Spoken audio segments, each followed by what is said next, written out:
A very easy question. Which group of elements could be placed in Mendeleev periodic table without disturbing the original order? Give reason. बहुत ही easy इसका answer है. सुनिए, ये जो आपको पूछ रहा है ना which group of element, तो वो आपको मॉडर्न पीरियोडिक टेबल के रेफरेंस से पूछ रहा है कि भाई मॉडर्न पीरियोडिक टेबल का कौन सा ऐसा ग्रुप है जिसके एलिमेंट्स आज भी हम कहाँ रखें, मेंडलीव पीरियोडिक टेबल में रख दें तो मेंडलीव पीरियोडिक टेबल डिस्टर्ब नहीं होगी. ठीक है, तो बहुत ईजी बच्चों इसका आंसर है.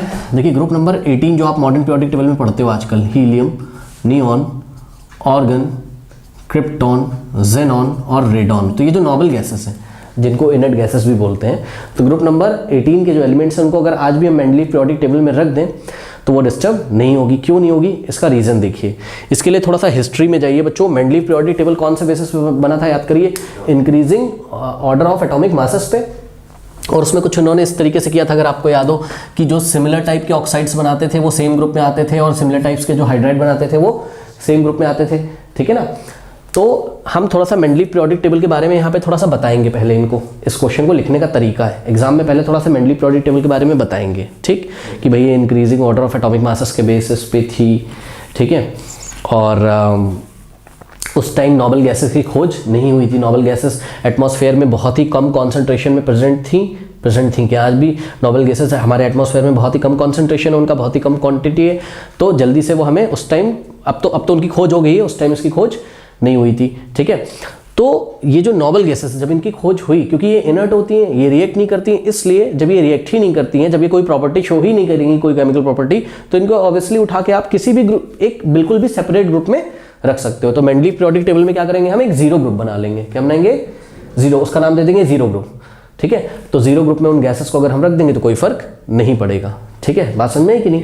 तो सबसे पहले इन्होंने जब हमसे क्वेश्चन पूछा था कि विच ग्रुप ऑफ एलिमेंट, तो हमने बोला भाई नोबल गैसेस वाले जो एलिमेंट्स हैं उनको हम मेंडलीव पीरियोडिक टेबल में रख सकते हैं. ठीक है, तो नोबल गैसेस अगर आप चाहें तो इसका ग्रुप नंबर भी बता सकते हैं. इसका ग्रुप नंबर क्या है, 18, लेकिन आपको बताना पड़ेगा in the modern periodic table, है ना, in the modern periodic table. ठीक, पहले तो आप ये लिखोगे एग्जाम में, उसके बाद आप थोड़ा सा हिस्ट्री में चले जाइए और बता दीजिए क्या, according to Mendeleev classification the properties of the elements are the periodic function of their atomic masses and there is a periodic recurrence of elements with similar physical and chemical properties. Okay, इस बात का मतलब आपको समझ में आता है. Mendeleev periodic table का जो बेस था वो क्या था, कि जो प्रॉपर्टीज थी हमारी एलिमेंट की वो पीरियोडिक फंक्शन थी किसकी, एटॉमिक मासेस की. ठीक है, और एक डेफिनेट इंटरवल पे आपको एलिमेंट्स की फिजिकल और केमिकल प्रॉपर्टी रिपीट होते हुए नजर आती थी. वो तो जब आपने क्लास करी होगी तो आपने देखा होगा किस तरीके से हमने उसको पढ़ाया हुआ है. तो यही बात पहले हमको यहाँ पे बता देनी है. ठीक है, यहाँ पे एक इंपॉर्टेंट बात ये समझने वाली है बच्चों, कि ये जो बात लिखी कि there is a periodic recurrence of the elements with similar physical and chemical properties. अब एक बात बताओ, इनर्ट गैस तो जब किसी से रिएक्ट ही नहीं करती हैं तो वो क्या केमिकल प्रॉपर्टी शो करेंगी. ठीक है, तो जब वो इनर्ट है, जब वो रिएक्ट ही नहीं करती, तो उठा के आप उसको कहीं पे भी रख दोगे, मतलब कोई अलग से अगर ग्रुप बना दोगे जिसको आपने ग्रुप नंबर 0 दे दिया, कहाँ, मेंडलीव पीरियोडिक टेबल में. ठीक है, तो कोई प्रॉब्लम तो होगी नहीं. ठीक है ना, तो यही बात है. तो यही हमने नीचे लिखा हुआ है कि नोबल गैसेस बीइंग इनर्ट, क्योंकि ये इनर्ट होती हैं, could be place in separate group, और उस ग्रुप का नाम हम क्या दे सकते हैं, ग्रुप नंबर 0. कहाँ पर, in the Mendeleev periodic table. ठीक है, without disturbing the original order. I think आप समझ गए होंगे, इसमें इतना ज़्यादा डिस्कस करने की जरूरत नहीं है. नहीं, तो मेन इसमें मुद्दा क्या था बताओ. मेन जो पॉइंट था वो ये था कि नोबल गैस कैसी है, उस टाइम इसकी खोज नहीं हुई थी, और जब इसकी खोज हुई, क्योंकि ये इनर्ट होती हैं.